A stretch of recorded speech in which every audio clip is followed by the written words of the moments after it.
जनकपुरी में राम और लक्ष्मण। विश्वामित्र के साथ दोनों राजकुमार मिथिला के लिए चल दिए। सिद्धाश्रम के अनेक अन्य आर्षि भी साथ में थे। विश्वामित्र तरह तरह की पौराणिक कथाएं सुनाते जाते। नए स्थानों और वनों में श्रीराम उनसे पूछते और मुनिबद्ध प्रेम से उनकी कथा बताते। सोन नदी को पार कर वे सब एक बड्ढे सुंदर प्रदेश में पहुंचे। वहां बड्ढे सुहावण वन थे। श्रीराम ने उस देश के बारे में मुनि से पूछा। विश्वामित्र ने बताया कि यह मेरा ही देश है। बहुत पहले मैं यहाँ का राजा था। इसी प्रसंग में उन्होंने अपनी वंशावली भी राम लक्ष्मण को बताई। रात को विश्राम कर वे फिर आगे बढ़े। विश्वामित्र ने गंगा की उत्पत्ति, पार्वती की कथा और स्वामी कार्तिक के जन्म की कहानी राम लक्ष्मण को मार्ग में सुनाई। जब वे मिथिला के निकट पहुंचे तो नगर के बाहर उन्हें एक सुना सा आश्रम दिखाई पड़। श्रीराम ने उसके विषय में जानना चाहा। आर्षि बोले, किसी समय यह गौतम मुनि का आश्रम था। जब वे अपनी पत्नी अहल्या के साथ यहाँ रहते थे तब इसकी शोभा अद्भुत थी। एक दिन बड़ी दुखद घटना हुई। एक रात को सवेरा हो जाने के भ्रम में जब गौतम आर्षि गंगा स्नान को गए तो आर्षि के भेष में इंद्र आश्रम में घुस आया। जब वह आश्रम से निकल रहा था उसी समय महर्षि गौतम आ पहुंचे। इंद्र को देखकर उन्हें क्रोध आ गया। उसे कठोर शाप दिया। उन्होंने अहल्या का भी त्याग कर दिया। अब वह पत्थर की मूर्ति की तरह रहती है।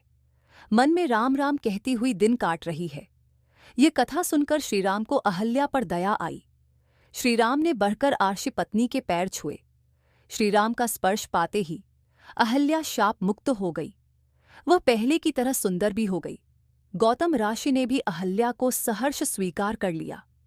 इस घटना से श्रीराम का यश और फैल गया। राजा जनक को विश्वामित्र के आने का समाचार मिला। वे शतानंद तथा अन्य अर्षियों को लेकर स्वागत करने के लिए नगर के बाहर आए। आते ही उन्होंने मुनि को अंदर के साथ प्रणाम किया और कुशल समाचार पूछा। जब उनकी दृष्टि श्रीराम और लक्ष्मण की ओर गई तब राजा जनक की आंखें खुली की खुली रह गई। उन्होंने विश्वामित्र जी से पूछा, ये सुंदर बालक कौन है? किसी राजकुल के भूषण हैं अथवा साक्षात भगवान ही हैं? मेरा सहज बिरागी मन भी इन्हें देखकर इनकी ओर खींचा चला जा रहा है।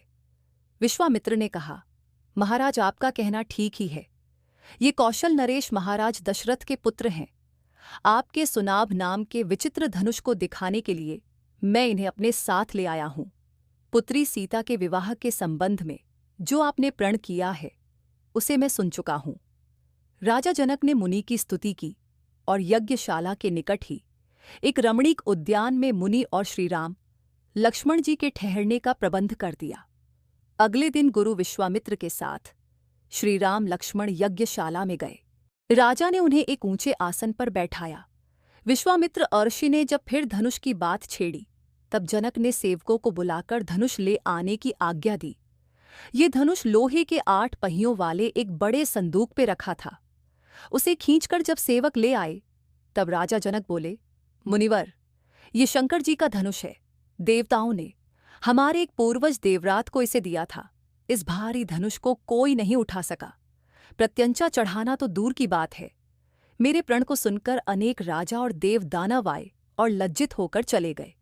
गुरु का संकेत पाकर श्रीराम ने धनुष सहज ही उठा लिया और ज्यों ही प्रत्यंचा चढ़ाकर उसे खींचनो चाहा कि वह बीच से टूटकर 2 टुकड़े में बट गया।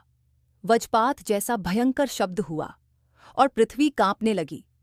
धनुष टूटते ही राजा जनक के हर्ष का ठिकाना न रहा। श्रीराम के सौंदर्य और बलविक्रम को देखकर वे बोले, मुनिवर, आपकी कृपा से मुझे अपनी प्यारी बेटी के लिए मनचाहा वर मिल गया।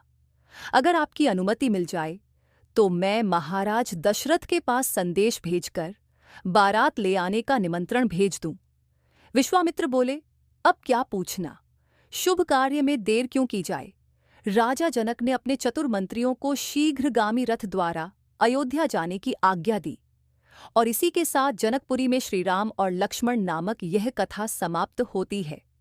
चलो दोस्तों, मिलते हैं कहानी के चौथे भाग में। जब तक वीडियो को लाइक और चैनल को सब्सक्राइब करना ना भूलें और कमेंट बॉक्स में जय श्री राम जरूर लिखें।